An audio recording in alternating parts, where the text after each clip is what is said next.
आज के शो में मैं करंट अफेयर की बातें करंट में जो मुद्दा चल रहा है उस बारे में मैं बात करने जा रही हूँ कि सबसे ज़्यादा आज के दौर में जो मुद्दा चल रहा है वो कनाडा और भारत के रिलेशन के बारे में बात हो रही है कि कनाडा और भारत का रिलेशन कैसा चल रहा है और पास्ट में कैसा था, प्रेजेंट में क्या हुआ और फ्यूचर क्या होने वाला है।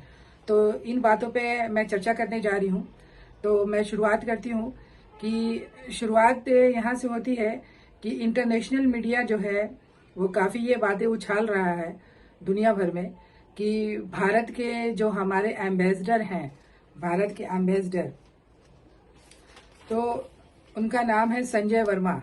कनाडा के जो एम्बेसडर हैं भारत से, संजय वर्मा, उनको जो है कनाडा से निकाल दिया गया है।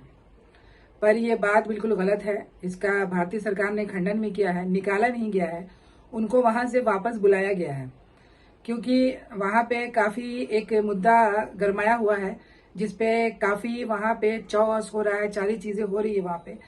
एक्चुअली में कनाडा में इलेक्शन होने वाला है और मेन मुद्दा इलेक्शन है कि इलेक्शन में कौन सी पार्टी जीतेगी और कौन सी पार्टी किस पे भारी होगी, जिस वजह से ये सारी बातें हो रही है।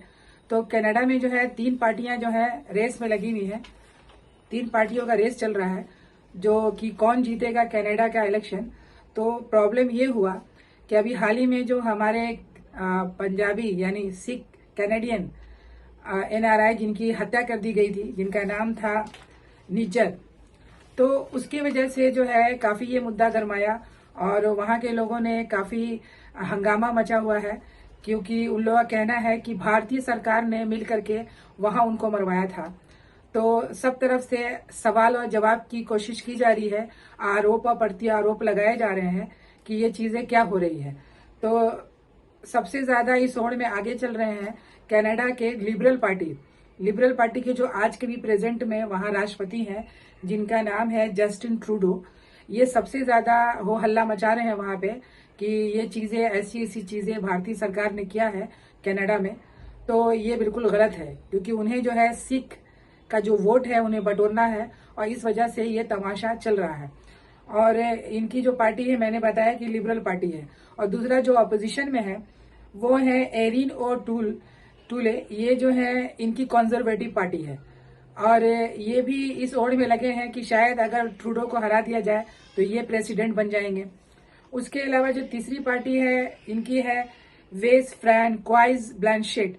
ये ब्लॉक पार्टी के नेता हैं, ब्लॉक पार्टी के, और ये भी ओर में लगे हुए हैं कि ये रेस जो है वो जीतेगा कौन।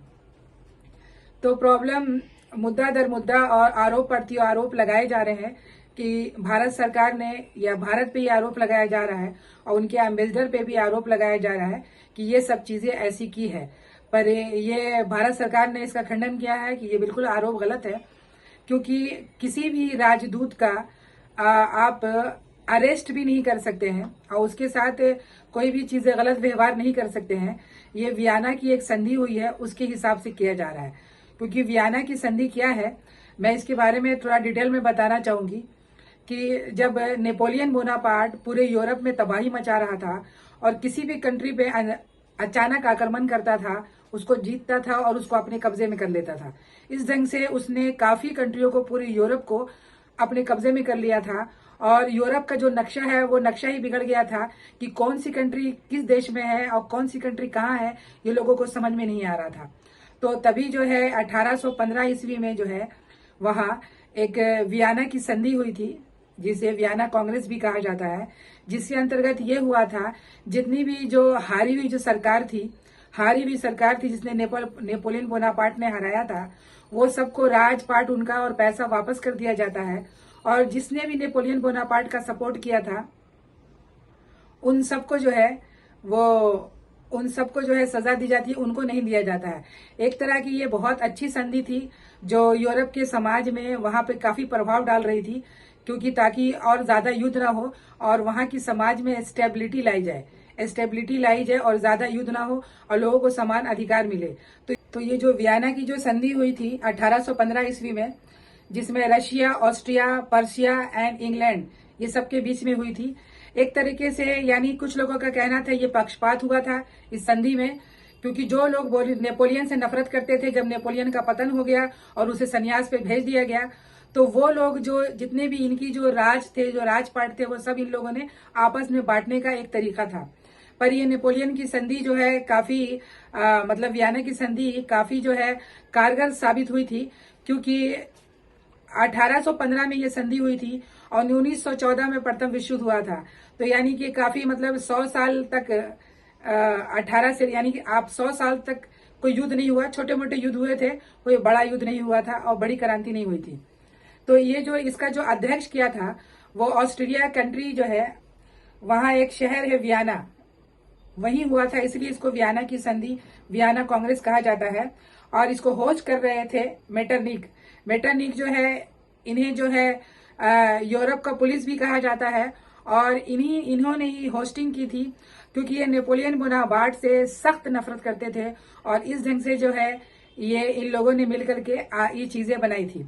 उसके अलावा 1963 में ये चीजों को वापस लागू किया गया था 1963 में, और 1964 में वियना की संधि को 64 में इसे लागू किया गया, स्टार्ट किया गया, वापस इसे लागू किया गया। तो कहने का मतलब ये है कि बीच में पहले भी एक बार कनाडा के साथ हमारा रिलेशन जो है भारत का खराब हुआ था।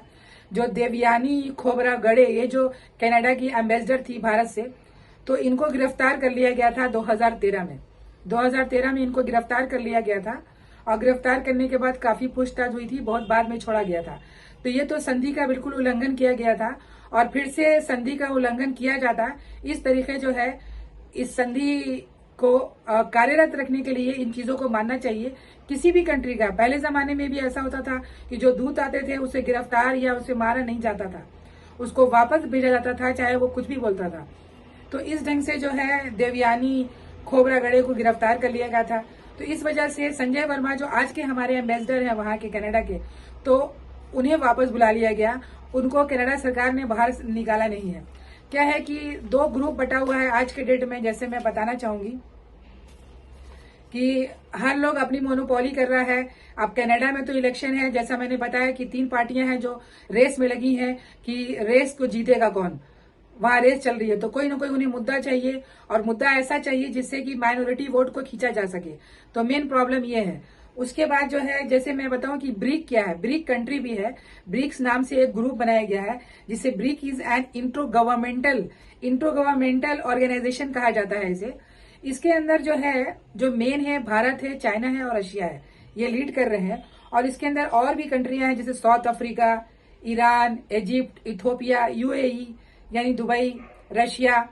तो ये सारी कंट्रियां हैं जो ब्रिक कंट्री में आती हैं, जो एक साथ मिलकर के अपना काम कर रहे हैं। और उधर जो है G7 यानी G7 जो कंट्री है, G7 कंट्री के अंदर जो है आप जर्मनी है, कनाडा है, इटली है, फ्रांस है, जापान है और यूनाइटेड किंगडम एंड अमेरिका।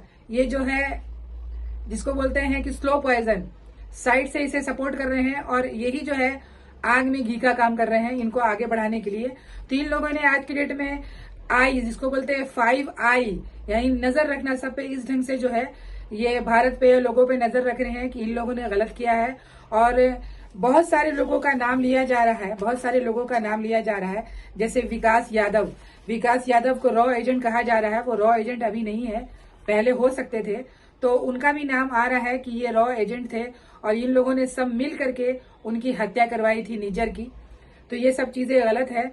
और करंट अफेयर में यही चल रहा है कि कनाडा का राष्ट्रपति कौन बनेगा, एक बहुत बड़ा इलेक्शन होने वाला है और उस इलेक्शन में ये सब चीजों की ओर लगी हुई है। तो करंट अफेयर में मैं यही बात करने जा रही हूँ कि ये जो ब्रिक कंट्री है ये एक साथ है। और अभी इन लोगों ने, जैसे इजराइल ने ईरान के जो एम्बेसडर हैं यानी वहां के एम्बेसी में बम गिराया था। तो ये तो कानून का उल्लंघन है वियना संधि के हिसाब से। उन लोगों ने उसके एम्बेसडर को कैसे मार सकते हैं वो, क्योंकि हर जगह इस संधि के अनुसार दुनिया में कहीं का भी एम्बेसडर हो और किसी भी कंट्री का जो चांसलर हो, उसे आप मार नहीं सकते, उसको गिरफ्तार नहीं कर सकते, उसके साथ बदसलूकी आप नहीं कर सकते हैं। तो कहने का मतलब यही है कि करंट अफेयर में आज का सबसे जो जरूरी मुद्दा है वो यही चल रहा है कि कनाडा और भारत का रिलेशन कैसा है। तो इंशाल्लाह कनाडा और भारत का रिलेशन आगे बहुत बेहतर हो सकता है। थोड़ी कूटनीति और पॉलिटिकल चीजों की जरूरत है वो हो जाएगा, क्योंकि ये तो बस जिसे कहते हैं बरसाती मेंढक हैं। और जैसे ही इलेक्शन आता है लोग जो है उछलने लगते हैं और छोटे छोटे मुद्दे कहीं यहाँ से सारे मुद्दों को उठा लिया जाता है और उठाने के बाद जो है उससे जो है सामने लाया जाता है ताकि इलेक्शन को जीता जा सके। तो कनाडा और भारत का रिलेशन में कोई प्रॉब्लम नहीं है, मैं यही कहना चाहूंगी। और थोड़े बहुत प्रॉब्लम चल रहे हैं, वो जल्दी ही इस प्रॉब्लम में सुधार आ सकता है। तो धन्यवाद।